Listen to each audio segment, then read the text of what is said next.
Hello everyone, welcome back to my channel. Myself Gaurav Sharma और मैं फिर से हाजिर हूँ एक नई वीडियो के साथ। और इस वीडियो का टॉपिक रहेगा CUCT 2020। तो इस वीडियो में मैं डिस्कस करूँगा कि CUCT की जब काउंसलिंग होगी तो आपको कौन कौन से सर्टिफिकेट वहाँ पे रिक्वायर होंगे, कौन कौन से डॉक्यूमेंट आपको वहाँ पे लेके जाने हैं। इससे पहले भी मैंने CUCT से रिलेटेड कुछ वीडियोज़ बनाई हैं, आप उनको भी जाकर देख लीजिए। उससे आपको एक आइडिया मिल जाएगा कि एक्सेप्टेड कट ऑफ कितनी रह सकती है और रिजल्ट कब तक आ सकता है। तो चलिए इस वीडियो को स्टार्ट कर लेते हैं। इससे पहले अगर आप इस चैनल पर नए हैं तो चैनल को सब्सक्राइब कर लीजिए ताकि आपको आने वाले सभी नोटिफिकेशन मिलते रहें जो CUCT से रिलेटेड है।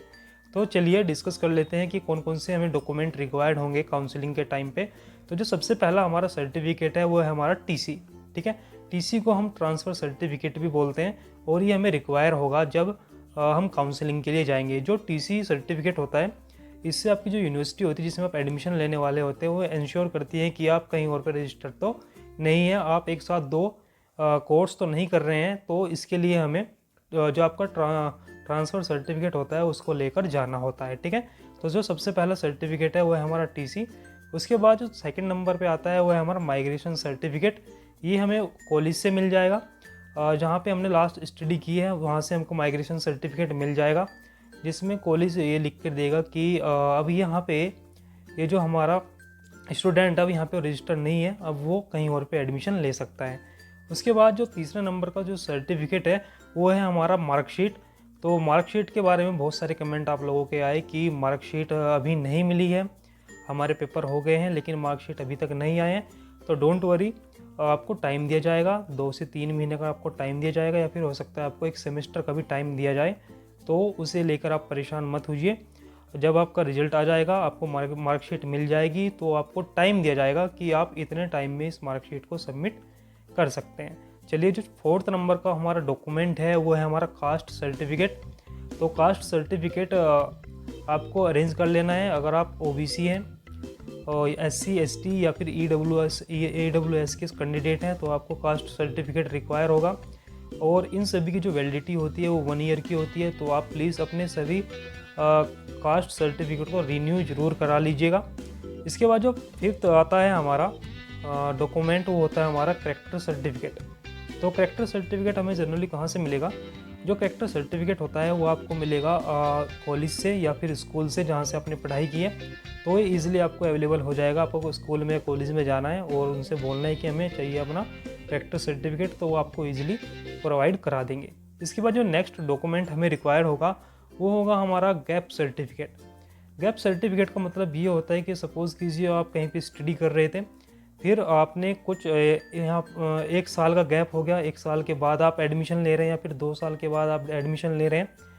तो आपको वहाँ पे जब एडमिशन लेंगे काउंसलिंग के टाइम पे आपको गैप का सर्टिफिकेट दिखाना होगा, या फिर काउंसलिंग के बाद आपको टाइम दिया जा सकता है कि इतने टाइम में आपको एक गैप सर्टिफिकेट सबमिट करना होगा। जो आपका गैप सर्टिफिकेट होगा ये आपको कॉलेज से मिल जाएगा या फिर स्कूल से मिल जाएगा, आप इसको वहाँ से ईजिली ले सकते हैं। ठीक है, जो गैप सर्टिफिकेट होता है उसमें जो स्कूल होता है या फिर कॉलेज होते हैं वो लिख के दे देते हैं कि इन्होंने यहाँ से इस ईयर में ये डिग्री कंप्लीट की थी या फिर ये कोर्स कंप्लीट किया था, तो ये आपको ईजिली कॉलेज या स्कूल से मिल जाएगा। चलिए, जो हमारा नेक्स्ट है सर्टिफिकेट वो है हमारा मेडिकल सर्टिफिकेट। तो मेडिकल सर्टिफिकेट हमें एडमिशन के टाइम पे रिक्वायर होगा, और मेडिकल सर्टिफिकेट आप किसी भी रजिस्टर्ड MBBS डॉक्टर से ले सकते हैं।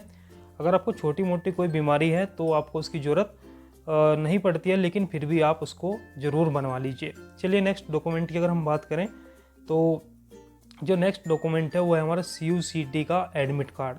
तो जब आपने एग्ज़ाम दिया होगा CUCT का तो आपके पास एक एडमिट कार्ड होगा, आप उसको संभाल के रखिएगा क्योंकि वो काउंसलिंग के टाइम पे आपको रिक्वायर होगा। आपको वहाँ पे दिखाना होगा कि हमारा ये एडमिट कार्ड है, इसको दिखाकर हमने एग्ज़ाम दिया था। ठीक है, तो आप एडमिट कार्ड को संभाल कर रखें।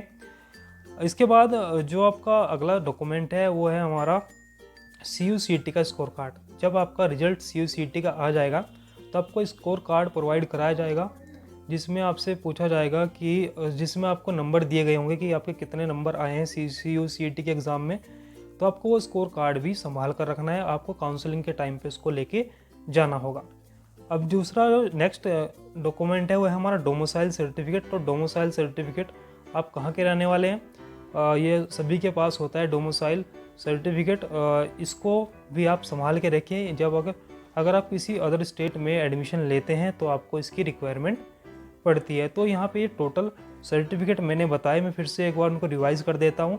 Transition certificate, migration certificate, marksheet, caste certificate, character certificate, gap certificate और मेडिकल सर्टिफिकेट और CUCT का एडमिट कार्ड, CUCT का स्कोर कार्ड और आपका डोमिसाइल सर्टिफिकेट। ठीक है, तो अगर ये टोटल सर्टिफिकेट की बात करें, टोटल सर्टिफिकेट 10 है।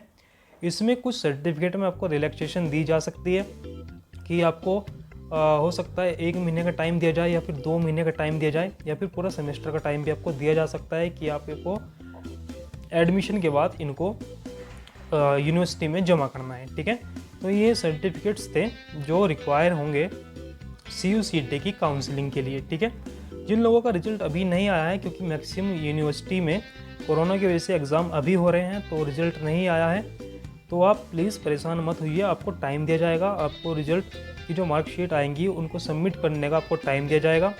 और ये आपको 2 महीने भी दिए जा सकते हैं, 3 महीने भी, या फिर पूरा सेमेस्टर भी आपको दिया जाएगा। आप इसके लिए परेशान नहीं होना है। ठीक है, तो ये सबसे हमारा डॉक्यूमेंटेशन के बारे में कि कौन कौन से डॉक्यूमेंट हमें रिक्वायर होंगे जब हम काउंसलिंग के लिए जाएंगे। तो अगर आपको ये वीडियो या इन्फॉर्मेशन अच्छी लगी है तो वीडियो को लाइक कीजिए, अपने फ्रेंड्स के साथ शेयर कीजिए ताकि और लोगों को भी डॉक्यूमेंट के बारे में पता चल जाए। और अगर आप चैनल पे पहली बार आए हैं तो चैनल को सब्सक्राइब कर लीजिए ताकि आपको CUCT से रिलेटेड सभी जानकारी मिलती रहे। और अगर आपको फिर भी कोई डाउट रह जाता है तो आप कमेंट बॉक्स में मुझको कमेंट लिख सकते हैं, मैं उसको आंसर करने की कोशिश करूँगा। So thanks for watching, good luck.